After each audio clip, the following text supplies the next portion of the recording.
Welcome to mechanical tutorial.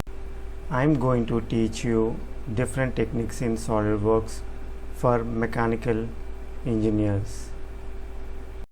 I am going to train you different modules like part modeling, surface modeling, sheet metal enclosure design, plastic components design, product design, reverse engineering, simulation, and many more tips and tricks in SolidWorks. Hi, today I am going to explain about corner brace bracket. Left side you can see the component and right side the flat pattern. So I am going to show you how to create this component.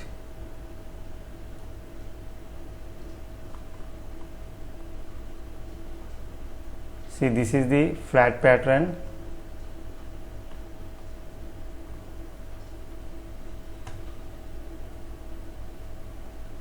So let's start now. So I have taken a new SolidWorks part file. Select the front plane, go to sketch,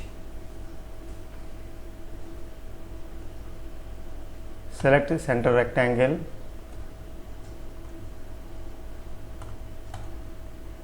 select these two perpendicular lines and make it equal so that it becomes a square. This value is 100. Go to sheet metal, select base flange. So I have taken thickness of 2 mm and K factor should be always less than 0.5. This is very much important. See here, right click on the sheet metal properties, go to edit feature and make sure that the radius is equivalent to thickness. Until unless it is specifically required, we have to maintain radius equivalent to thickness and K factor is 0.45. So K factor depends on the type of material and the thickness of the material.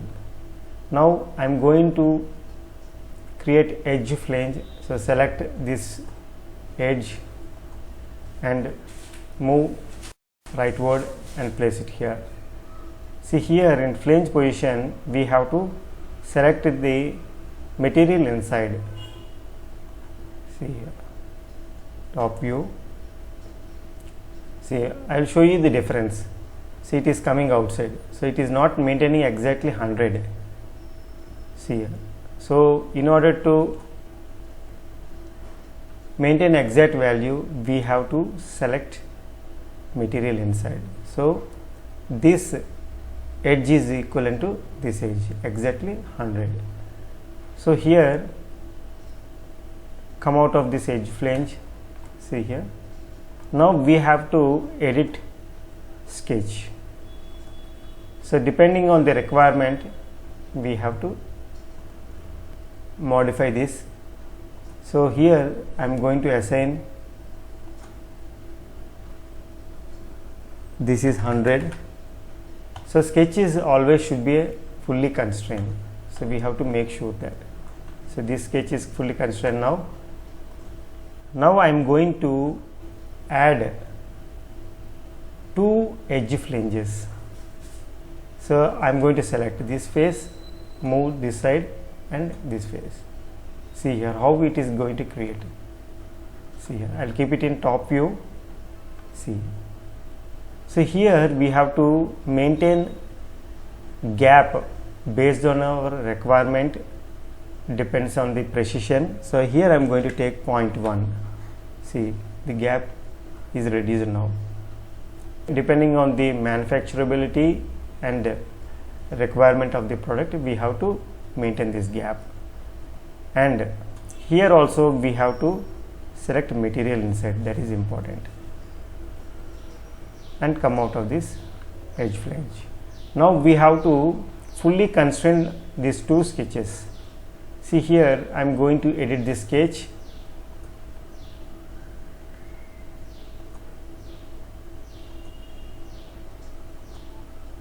See, this value is 30.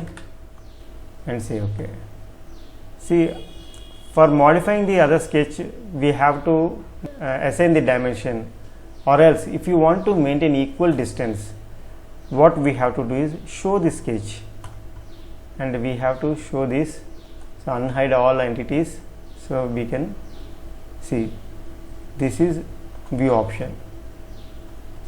I'll keep it in isometric. See, in view option, here this sketch is not visible properly, but when I edit this sketch, other sketch, so the second sketch will be visible. See here, I'll keep it in isometric. See here. So I have assigned dimension to this flange. So when I select this edge and this edge, and if I make it equal, so it is fully constrained now. See here.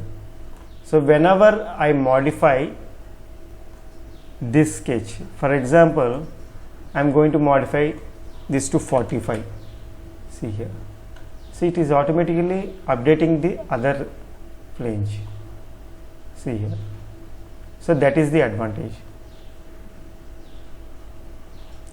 So the required value is 30 mm. So I am keeping it as it is.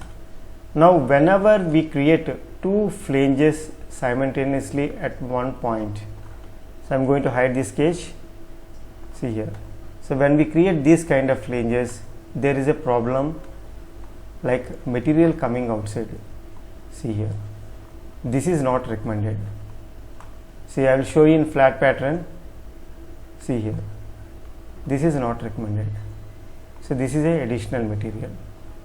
So to avoid such problem, what we have to do is we have to edit this edge flange. See here. Here trim side bends. You can see here left side at the flange position. See, I am going to show you this. See here. This is visible now. Now I am going to trim the sides bend. See here. When I select this, see here, it is removed now. And when I click OK, see here, you can see this. So we have to select that whenever we create. So not only for sheet metal, when we use the sheet metal module for carton box creation, then we have to use that option in edge flange. That is important. So when we see the flat pattern, see here, when I keep it in front view, see exactly it's in V shape. So it's easy for cutting, laser cutting or stamping. So that is very much important while creating this kind of flanges. Now I am going to create cutouts. See here, this side cutouts. So we have to unfold this component. Select the unfold, select the face, one of the face. Mostly we have to prefer this base flange face. We have to select this and collect all bends. See here. Now select this face, go to sketch. So here we have to draw two corner rectangles.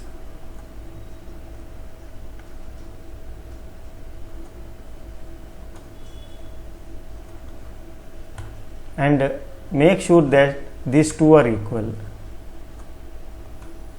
and these two are equal.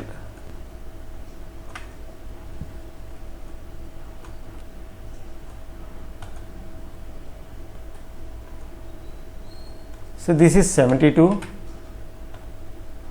and this is 68.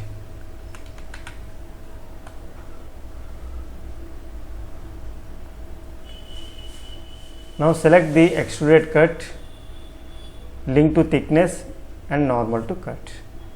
So these two options are very much important in sheet metal. So whenever we use cut extrude, unlike in solid modeling, we have to use link to thickness so that it exactly cuts up to the thickness, and normal to cut. Since we are using any blanking operation or laser cutting, we have to use normal to cut. That is important. And say okay. See, this material is removed. Now I am going to add hole features. So select this face, select simple hole. In sheet metal we have to use simple hole, and the diameter is 6 mm, and say OK. See, come out of this hole feature and go to edit sketch. See here, keep it in wireframe for better visibility, and here we have to assign dimension to this. So first we drop circles different locations.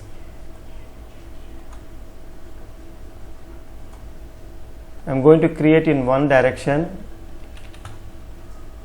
See here. So I am going to assign dimension to this holes. This is 10 mm and this is 10 mm.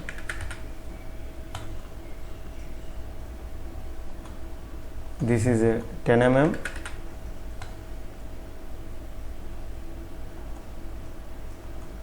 And this is 10 mm. Now I am going to make all these holes equal diameter. So we have to select all the holes. See here, make it equal. Similarly, we have to assign dimension in this direction, that is 10 mm, and here we have to select these two centers and make it vertical. Now these two holes are constrained. Now we have to select these two and make it horizontal, and the distance between these two holes is 42.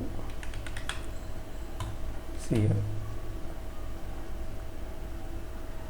select this and this, make it horizontal, and now it is fully constrained. Now select this center and this center and make it vertical. See here, and the distance between these two is 42. See here.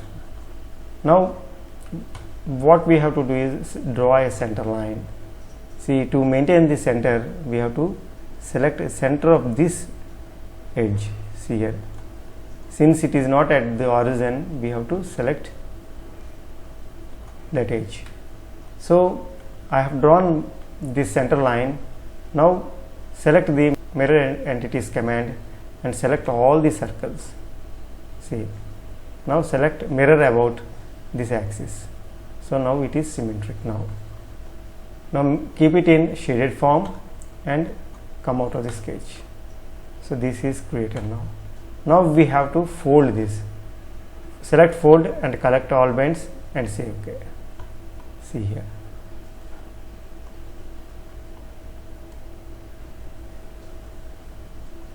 So keep it in isometric. See. Now I am going to add fillets. So we should not use this fillet option. In sheet metal we have break corner. So here we have to select fillet option, and this is 20 mm. See, 20 mm, and we have to select these corners and this corner. So this is to improve the stress concentration and improve the strength of the bracket. See here. Now I am going to apply fillet once again. So this is for safety purpose, to avoid the sharp corners. So this is 10 mm. See here.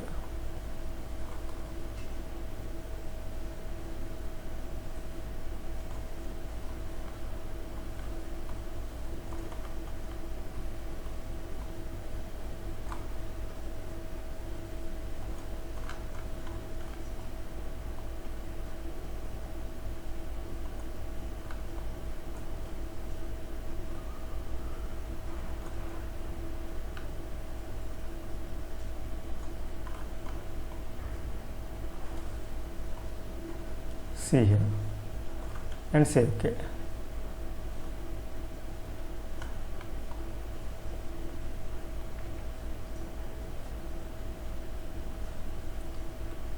See, the final component is created now. Now I am going to flatten this. See here, I will keep it in front view and I will hide the lines. See here, this is how it looks like. In future video I am going to add a simulation for this bracket, and you can watch that video. So this is how we create these kind of components. So this is brief about corner brace bracket in sheet metal module. Thanks for watching. For more videos on SolidWorks, please subscribe to my YouTube channel, Mechanical Tutorial.